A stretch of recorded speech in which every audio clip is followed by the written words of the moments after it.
அஸ்ஸலாமு அலைக்கும் வரஹ்மத்துல்லாஹி வபரகாத்துஹு. தொழுகையிலே அல்லாவும் அவனுடைய தூதர் முஹம்மது நபி ஸல்லல்லாஹு அலைஹி வஸல்லம் அவர்களும் தடை செய்த மிக முக்கியமாக நாமெல்லாம் அறிந்து கொள்ளக்கூடிய, நாம் சில நேரங்களிலே நம்முடைய தொழுகையிலே தவறு செய்யக்கூடிய, இது தவறு என்று தெரியாமல் செய்யக்கூடிய சில விஷயங்களை தொழுகையிலே நாம் தவிர்க்க வேண்டிய தடை செய்யப்பட்ட விஷயங்களை நாம் இந்த பயானில் பார்க்க இருக்கிறோம். முஸ்லிமிலே 948வது ஹதீஸாக அபு ஹுரைரா ரலியல்லாஹு அன்ஹு அவர்கள் அறிவிக்கின்றார்கள், ஒருவர் தமது இடுப்பில் கை வைத்தவாறு தொழுவதற்கு அல்லாஹ்வின் தூதர் ஸல்லல்லாஹு அலைஹி வஸல்லம் அவர்கள் தடை விதித்தார்கள்.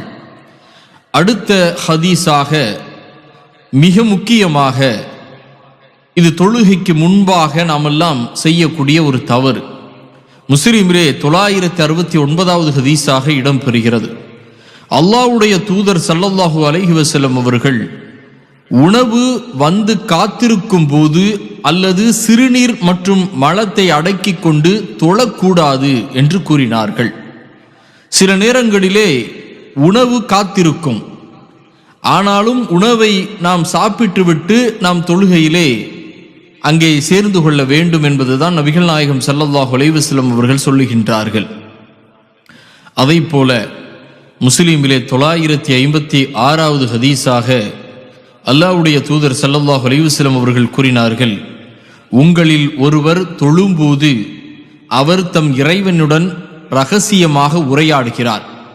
எனவே அவர் தமக்கு முன்னாலோ, அதாவது கிபிலா திசையிலோ வலப்பக்கமோ உமிழ வேண்டாம் என்று நபிகள் நாயகம் ஸல்லல்லாஹு அலைஹி வஸல்லம் அவர்கள் தடை விதித்தார்கள்.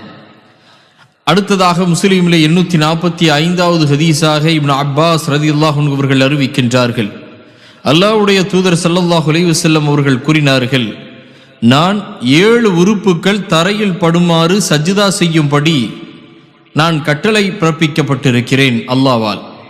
எனது ஆடையோ முடியோ தரையில் படாதவாறு நான் பிடித்து கொள்ள கூடாது எனவும் கட்டளையிடப்பட்டிருக்கிறேன் என்றார்கள் நபி ஸல்லல்லாஹு அலைஹி வஸல்லம் அவர்கள். ஆக நம்முடைய முடி, நம்மளுடைய சஜ்தா செய்யக்கூடிய நேரத்திலே நம்மளுடைய நெற்றி தரையிலே பட வேண்டும்.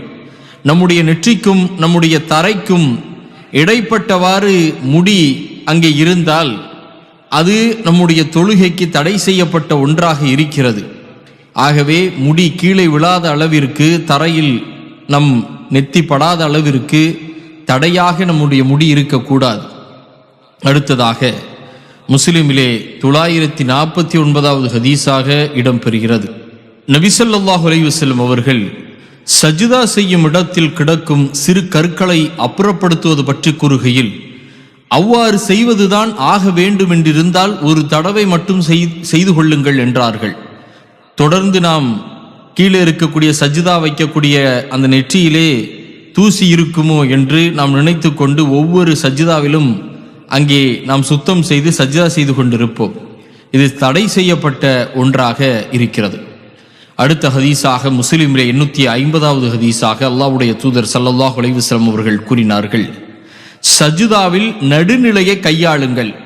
உங்களில் எவரும் தம் கைகளை நாய் பரப்பி வைப்பதை போன்று பரப்பி வைக்க வேண்டாம் என்று நபிகள் நாயகம் ஸல்லல்லாஹு அலைஹி வஸல்லம் அவர்கள் சொன்னார்கள். சஜ்தாவிலே நம்முடைய முட்டுக்கை என்பது உயர்த்தி இருக்க வேண்டும். நிறைய நபர்கள் தரையோடு தரையாக முட்டுக்கையை வைத்துக் கொள்கிறார்கள். இது நபிகள் நாயகம் ஸல்லல்லாஹு அலைஹி வஸல்லம் அவர்கள் கடுமையாக எச்சரித்த செயல் என்பதை கவனத்திலே கொள்ளுங்கள். நாம் சஜ்தா செய்யும் போது நம்முடைய கையினுடைய முட்டுக்கை தூக்கி இருக்க வேண்டும், தரையில் படாதவாறு. அடுத்ததாக புகாரியிலே 750வது ஹதீஸாக அனஸ் பின் மாலிக் ரலியல்லாஹு அன்ஹு அவர்கள் அறிவிக்கின்றார்கள், நபிகள் நாயகம் ஸல்லல்லாஹு அலைஹி வஸல்லம் அவர்கள் சில மக்களுக்கு என்ன நேர்ந்து விட்டது, தொழும்போது அவர்கள் வானத்தை நோக்கி தமது பார்வையை உயர்த்துகின்றனர் என்று கூறினார்கள். இவ்வாறு செய்வது குறித்து நபி ஸல்லல்லாஹு அலைஹி வஸல்லம் அவர்கள் வன்மையாக கண்டித்தார்கள்.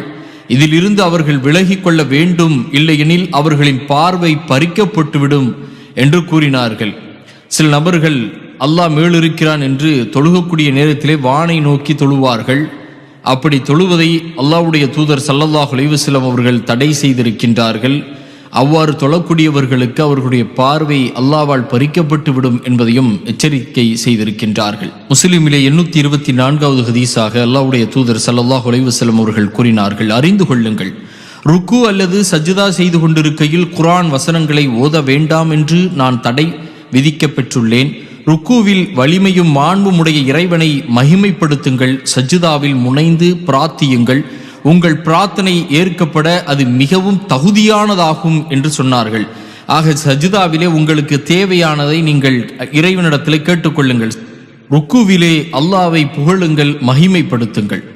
அடுத்த ஹதீஸாக முஸ்லிமிலே 826வது ஹதீஸாக அலி பின் அபி தாலிப் ரலியல்லாஹு அன்ஹு அவர்கள் அறிவிக்கின்றார்கள், அல்லாஹ்வின் தூதர் ஸல்லல்லாஹு அலைஹி வஸல்லம் அவர்கள் ருக்கு அல்லது சஜ்தாவில் குர்ஆன் வசனங்களை ஓத வேண்டாம் என்று எனக்கு தடை விதித்தார்கள். அடுத்த ஹதீஸாக முஸ்லிமிலே 875வது ஹதீஸாக அல்லாஹ்வுடைய தூதர் ஸல்லல்லாஹு அலைஹி வஸல்லம் அவர்கள் கூறினார்கள், உங்களில் ஒருவர் தொழும்போது எவரையும் தமக்கு முன்னால் கடந்து செல்ல அவர் அனுமதிக்க வேண்டாம், இயன்றவரை அவரை தடுக்கட்டும், அவர் விலகிச் செல்ல மறுக்கும் போது அவருடன் சண்டையிட நேர்ந்தால் சண்டையிட்டு தடுத்து கொள்ளட்டும், ஏனெனில் அவன் ஷைத்தான் என்று அல்லாஹ்வுடைய தூதர் ஸல்லல்லாஹு அலைஹி வஸல்லம் அவர்கள் சொன்னார்கள்.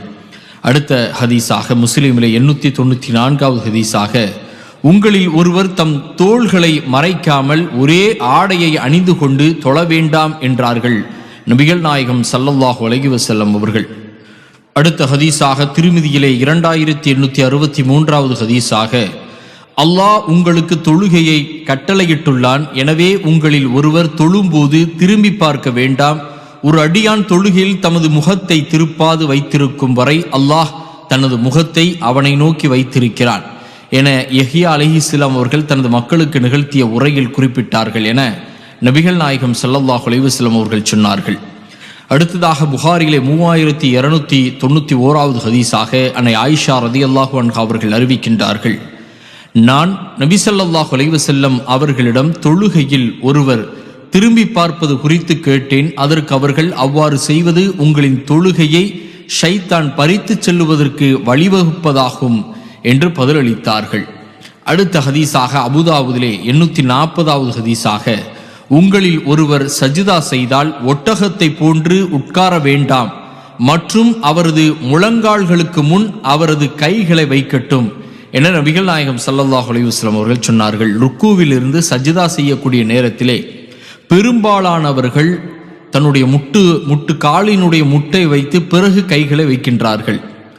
அல்லாஹ்வுடைய தூதருடைய வழிமுறை என்ன என்றால், அவர்கள் நமக்கு இவ்வாறு தான் சஜ்தா செய்ய வேண்டும் என்று சொல்லியிருக்கின்றார்கள்.